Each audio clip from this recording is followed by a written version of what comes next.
안녕하세요. 오늘은 필라이트 자서전 31번째 이야기를 나눠보도록 하겠습니다. 오늘 내용은 법정 공방 내용까지는 아직 나오지 않고요. 어쨌든 이제 이 일본 회사와 이제 그 블루리본, 나이키를 이제 만들어내기 시작한 이 블루리본 간의 본격적인 경쟁 구도가 시작이 된 것인데, 이제 오늘 내용은 어떻게 해서 나이키 상표를 중심으로 해서 이제 경쟁력이 조금씩 확장됐는가에 대한 이제 이야기가 나오고 있습니다. 여기서 이제 사실은 이 나이키 역시도 전형적인 이제 자본주의 안에 있는 기업이고, 이제 승리를 통해서 쟁취하는 과정을 밟아간 것이기 때문에 경쟁과 승리를 이제 강조하고 있습니다.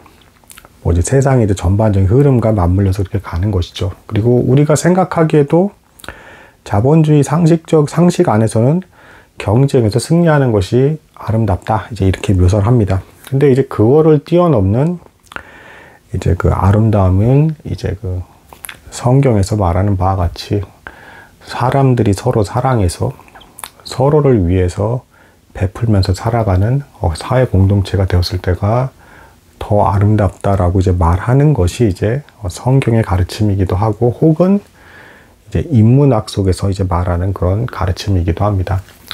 그러니까 제가 지금 말씀을 드리는 게 이제 어차피 지금 이 자본주의 체제 안에서는 어쩔 수 없이 서로 경쟁선상에 놓여 있고 무언가를 해야 되는 시스템입니다. 가만히 있을래야 가만히 있을 수가 없는 시스템이에요. 근데 이 안에서도 우리가 조금 더 고찰해 볼 부분은 서로가 서로를 위해서 돌봐주고 마음으로 배려할 수 있는 그런 것이 더 넓어지는, 사랑으로 서로 간의 사람들을 대할 수 있는 그런 사회에 더 근접하는 것이 사실은 실제적으로는 더 아름다운 모습을 띌 수가 있다 라고 이제 말씀드릴 수 있겠습니다.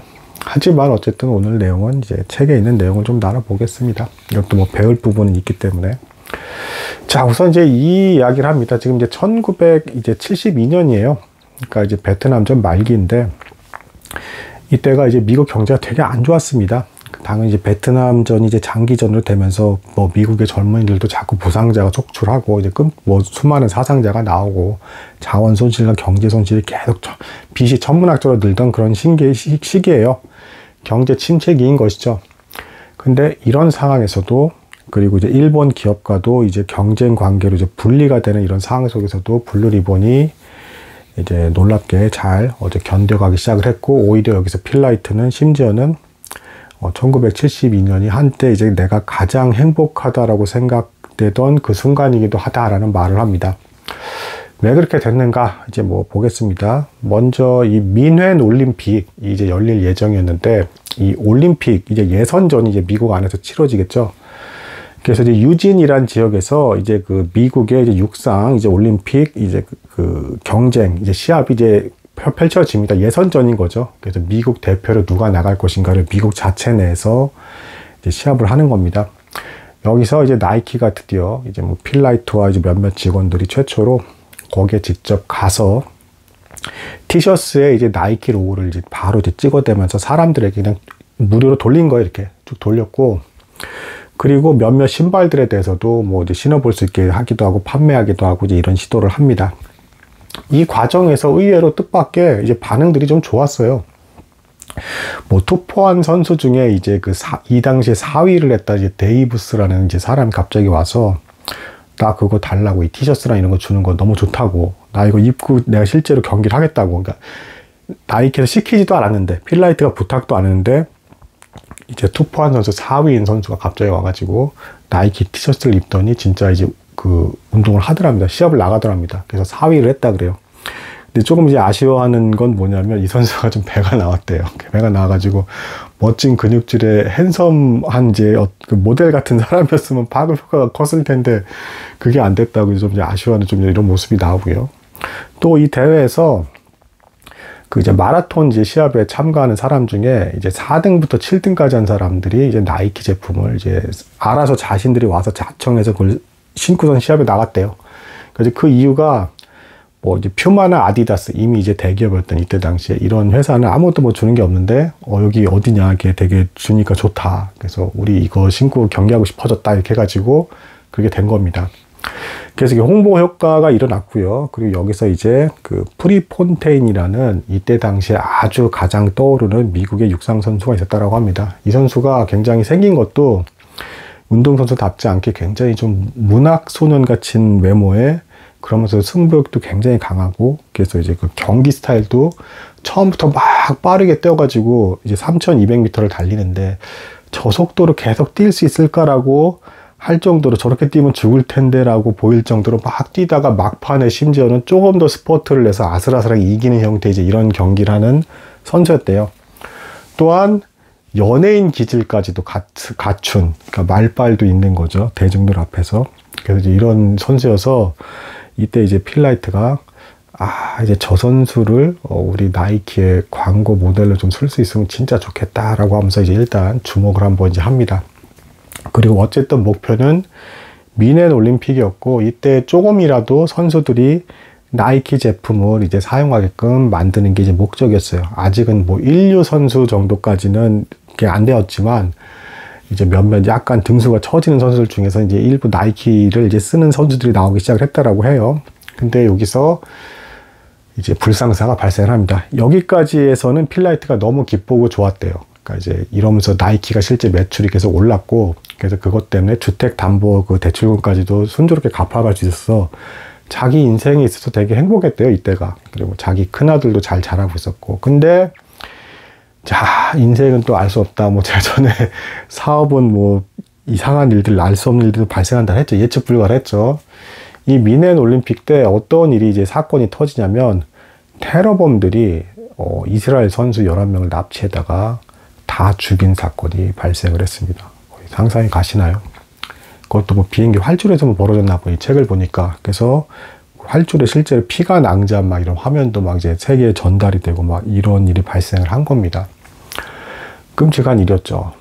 그래서 이걸로 인해서 순식간에 이제 그 올림픽의 어떤 뭐 상품이나 로고 뭐 이런 것보다도 이제 그 테러리스트들로 인해서 죽은 선수들에 대한 이 기사 내용에 다 전부 집중이 되고, 또 동시에 미국인들은 이때 이제 어떤 정서를 느끼게 됐냐면, 안 그래도 베트남전에서 이제 막 사람들이 죽어나가고 있었고, 또 케네디 대통령과 암살 사건도 떠오르기도 하고, 그리고 이제 뭐 마틴 루터킹 목사도 이제 죽은 지 얼마 안 됐었나 봐요. 그래가지고 이 모든 게 이제 떠오르면서 이제 미국 사람들이 되게 허무감에 갑자기 빠져버리는, 그래서 미국 사회 전반적인 분위기가 좀 이제 벙 뜨면서 이렇게 가라앉는 분위기가 돼버리는. 그런데 이 테러 상황에서 하필 바흐먼 코치가 이때 있었나 봐요. 함께 이제 근처에. 그래가지고 도망온 선수, 이스라엘 그 잡혀있는 선수들 중에 도망온 선수가 바흐먼 코치 방으로 피해서 피신했다라고 합니다. 그래서 이 사람을 이렇게 받아주고, 바흐먼 코치는 이 얘기를 듣고 너무 놀라가지고 곧바로 미국 대사관에 해병대를 투입해달라 해가지고, 실제로 그래서 뭐 이제 미국이란 나라가 뭐 이제 국민들 뭐 보호하는 데 있어서는 굉장히 힘을 많이 쓰는 나라잖아요. 곧바로 해병대가 실제로 왔답니다. 그 전화를 듣고. 그래서 미국인 선수들만 특별히 해병대가 둘러서서 막 숙소부터 시작해서 다 보호를 해줬대요. 근데 또 이거를 두고 올림픽위원회에서는 역으로 너무 오버한다. 그리고 니네만 그렇게 철저하게 이렇게 보호하고 그게 뭐 하는 짓이냐라고 하면서 이제 막 또 비난의 막 이게 말들이 오면서, 이때 바흐먼 코치가 되게 트라우마를 많이 받았나 봐요. 뭐 이제 올림픽 선수들 간의 어떤 그 세계가 하나 되고 뭐 단합되는 그런 게 아니라 오히려 사람이 죽고 막, 심지어 어떤 사람 자신한테 피신도 오고 막 그런 일도 겪고 사방에서 비난도 받고 이렇게 되면서, 바흐먼 코치는 여기서 이제 이 올림픽 대회를 이제 끝으로 해서 코치에서 이제 사퇴를 이제 퇴직을 하게 되었다라고 합니다. 그리고 그 이후로는 뭐 적극적인 활동은 이제 나오고 있지는 않아요. 하지만 필라이트는 어쨌든 바흐먼 코치보다 훨씬 이제 젊은 상황이었고, 그다음에 바흐먼 코치가 알려준 그 특허 기술, 와플로 찍어내는 그 미창 기술, 그거를 이제 계속 활용을 해가지고 신제품들 계속 출시를 했다라고 합니다. 자, 그래서 이렇게 바흐먼 코치가 사실상 이제 의기소침해져서 이제 이렇게 이제 거의 아무 활동도 안 하는 상태로 가는 또 슬픈 소식이 있는 와중에서도 또 신기한 일이 벌어집니다. 이제 그 루마니아계 이제 그 너스티라는 아주 이제 그 신기한 떠오르는 신의 테니스 선수가 있었대요. 근데 이 선수가 어느 날 이제 TV를 보니까 나이키 제품을 신고서는 그걸 이렇게 선수 활동을 뭐 하고 있더랍니다. 그래서 이제 필라이트가 너무 좋아가지고, 이제 16급 선수거든요. 그러니까 너스티라 해가지고. 그래서 최초로 이제 나이키의 이제 16급 선수를 이제 그 광고용으로 이제 써야겠다라는 생각이 들어서 그 선수와 이제 계약을 하러 갑니다. 이제 매니저를 만나게 되는데, 필라이트가 처음에 이제 $5,000, 턱없이 적은 금액이라는 것도 자기가 알고 있었대요. $5,000를 어떻게 나이키 전속 그거 안 되겠냐고 하니까 매니저가 비웃으면서 $15,000 이러더랍니다. 그래가지고 서로 딜하고 막 하다가 $10,000. 그 당시로서 나이키 입장에서 아직도 여전히 여유 자금이 많지 않은 상황에서 굉장히 큰 이제 거금을 이제 투자를 한 겁니다.